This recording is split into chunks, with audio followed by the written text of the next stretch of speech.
When Barcelona announced €80 million for Anthony Gordon, the internet had its verdict in under an hour. Overpriced. Desperate. Another panic buy from a club that should know better. And honestly, I get it.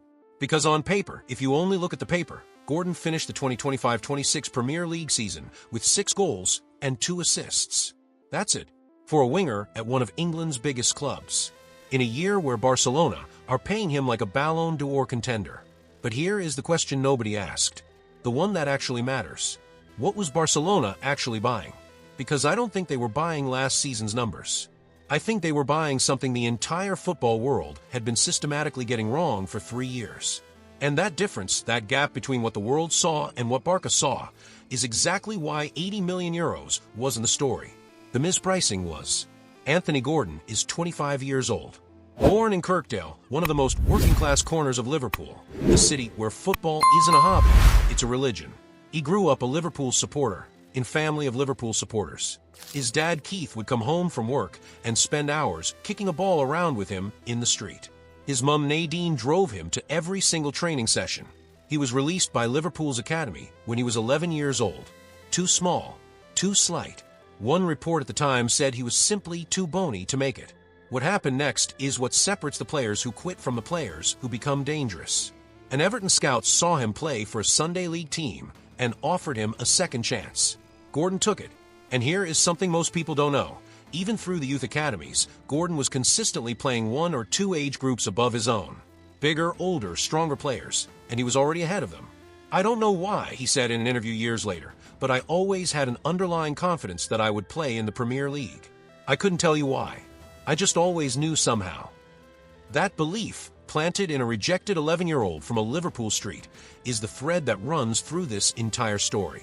But then, of course, things got complicated. And here is where the mispricing begins. To understand why Gordon was consistently misread, you need to understand the era he emerged in and the specific trap of modern football metrics. We are living in the age of the advanced statistic. XG, XA, progressive carries. These are real tools, useful tools, but they were built primarily to measure players operating in systems that are designed around them. Systems with structure, creativity, and consistent attacking patterns. Newcastle United between January 2023 and the summer of 2026 was not that kind of system. Under Eddie Howe, Newcastle were tactically disciplined, defensively organized, and built around defensive solidity first. In the 2023-24 season, despite Gordon producing 12 goals and 11 assists, one of the best individual seasons for any winger in the Premier League that year, Newcastle as a team ranked in the bottom half of the league for total chances created. They were a defensive structure with one brilliant attacker asked to produce something from very little. And then in 2024-25 and 2025-26, injuries, financial constraints, and squad instability made things even worse. Gordon's raw numbers dropped. The debate started immediately. Is he declining? Was he ever as good as we thought? Meanwhile, quietly, methodically, Barcelona's analysts were watching something different.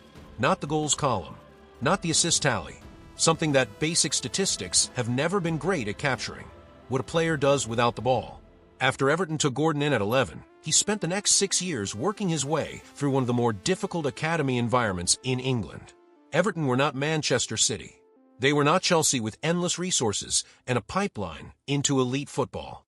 They were a club fighting relegation battles, rotating managers every 18 months, operating in a state of permanent crisis. On December 6, 2017, at 16 years old, Gordon was named in Everton's senior squad for a Europa League match against Apollon Limassol. Not just named in the squad, he came on. He became Everton's youngest ever player in European competition. Think about that for a second. 16. A kid who was told at 11 he wasn't good enough, now playing European football. But the path wasn't smooth. Gordon spent the 2020-21 season on loan at Preston North and in the Championship, 11 appearances, learning the physical demands of senior football. When he returned to Everton, he began establishing himself properly. In 2021-22, he scored 4 goals in 35 appearances. He won Everton's Young Player of the Year award. And crucially, this is the detail that matters, Everton were surviving on Gordon's intensity. His pressing, his directness, his ability to manufacture danger in systems that were barely functioning. Chelsea tried to sign him in the summer of 2022. Everton refused. Then in January 2023, Gordon submitted a transfer request and forced his way to Newcastle United for £40 million, a fee that raised eyebrows everywhere. Some called it reckless spending from a club flush with Saudi money. The criticism was pointed. Was this Premier League quality? Or just a decent championship-level workhorse elevated by hype? Here is what I want you to hold on to. Gordon arrived at Newcastle in the second half of the 2022-23 season. Midwinter, new city, new system, new teammates, and didn't score his first goal until the final day of that campaign. A 1-1 draw against Chelsea. May 28, 2023. Nobody who scores goals like that at the end of a season, grinding one out when the season is already over and there's nothing riding on it, nobody who does that with that kind of determination is simply going through the motions. The next season would prove it beyond argument. The 2023-24 season was when Anthony Gordon stopped being a debate and became a statement. 12 goals, 11 assists, 35 appearances, in a Newcastle team that, statistically, was not one of the Premier League's great attacking forces. But the number that nobody talks about enough, Gordon matched Alan Shearer's record by scoring in 4 consecutive home league matches at St. James Park. Alan Shearer, the man who owns that club's identity. You score in 4 straight home games and you're being compared to Alan Shearer. That is not a winger having a hot patch. That is a player operating at a level the club hasn't seen in years. He won Newcastle's Player of the Season. He earned his first senior England call-up. And the Champions League, which Newcastle qualified for that year, gave the world a preview of something important. But let me skip forward to February 18th, 2026, because this is the moment that, in my opinion, ended the transfer market debate permanently. Newcastle versus Karabakh, Champions League knockout round playoffs. First leg, in Baku, Azerbaijan. Gordon scored inside the 3rd minute. Just 3 minutes. Dan Burn plays it through, and Gordon runs onto it and finishes past the goalkeeper, like he'd been waiting all week for exactly that run. Then Malik Thiaw headed in a cross to make it 2-0 by the 10-minute mark. Then Gordon doubled his own tally from the penalty spot in the 32nd minute. Emphatic, top corner, not a trace of hesitation. Then, and this is the moment, 60 seconds later, he pounced on a defender's mistake, rounded the goalkeeper, and slotted into an empty net. Hat trick. 33 minutes. The fastest Champions League hat trick by an Englishman in the knockout stage in the competition's history. He then won another penalty and converted it himself before halftime. For goals in the first 45 minutes. Newcastle 5-0 at the break. When Eddie Howe was asked about Gordon's performance afterwards, his answer was precise. He started the press. A number of his goals came from his attitude off the ball. Not pace, not finishing, not skill. Attitude off the ball. That season, Gordon finished with 10 Champions League goals, breaking Alan Shearer's all-time Newcastle record in European competition. His final tally across all competitions, 17 goals. And Barcelona's scouts, who had been watching him not for weeks but for over a year, had already seen enough long before that Baku night. Because the analysts at Camp Nou weren't just counting the goals. They were mapping his pressing triggers, his recovery runs, his ability to create danger in tight spaces, his decision-making inside the box. And what they found was a player ranking in the 82nd percentile for shot attempts among Premier League wingers, not because he was selfish, but because he was relentlessly positioned in dangerous areas. In the words of one tactical analysis, Gordon is an unpredictable player to defend. You don't know if he's going to beat you with pace, dribble past you, or whip in a lethal cross. That's the profile of a Barcelona winger. Not the 6 Premier League goals. Not the controversy about whether he was worth €80 million. The full picture. But here is what tore this whole story apart before it could reach its natural conclusion. The summer of 2024. Newcastle, facing Premier League profit and sustainability rules, PSR, needed to raise significant funds before the June 30th deadline. Their solution? Sell Anthony Gordon to Liverpool. Think about the symmetry of that for a second. Gordon, the Liverpool Academy reject, the kid who crossed the city at 11 after being told he wasn't good enough, was now being offered back to the club that let him go. And according to reports at the time, he was ready to go. The boyhood dream was becoming real. Then the deal collapsed. Newcastle found other solutions, selling Elliot Anderson and Yankuba Minte instead. Gordon stayed, and the damage that caused was real. Gordon described it publicly in an interview with the Daily Mail. It was difficult for me because, 1, I had the Euros, which was horrendous for me mentally. I was there, but I wasn't playing. Then I had the transfer stuff. With PSR, I thought I was going to leave at some point in the window. It didn't happen. I had to get my head around that to begin with, and then to get my head around it again was hard. I'm a human being.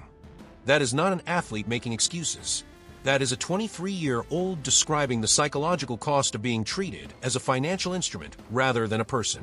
And the 2024-25 season showed it. 6 goals, 5 assists in the league. Good numbers by most standards. Quietly elite in the Champions League. But the raw output dropped, and the narrative machine activated immediately. Overrated. Never been consistent. Maybe the 2023-24 season was the anomaly. Newcastle left him out of their final 4 Premier League fixtures of the 2025-26 season entirely. Not injured, just managed, protected ahead of an anticipated sale. The club that had battled to keep him in 2024 was now quietly helping him leave in 2026. And the price of all that disruption, the PSR panic, the failed move, the mental toll, the subdued 2024-25 campaign, is exactly what distorted the world's perception of Gordon going into this summer. When Barcelona moved, they moved fast. Bayern Munich were interested. Liverpool, ironically, were circling again. Arsenal had been watching since the Carabao performance. Barcelona got their first. €80 million, 5-year contract. Salary close to £300,000 per week, roughly double what he was earning at Newcastle. And then came the unveiling. May 30th, 2026. Camp Nou.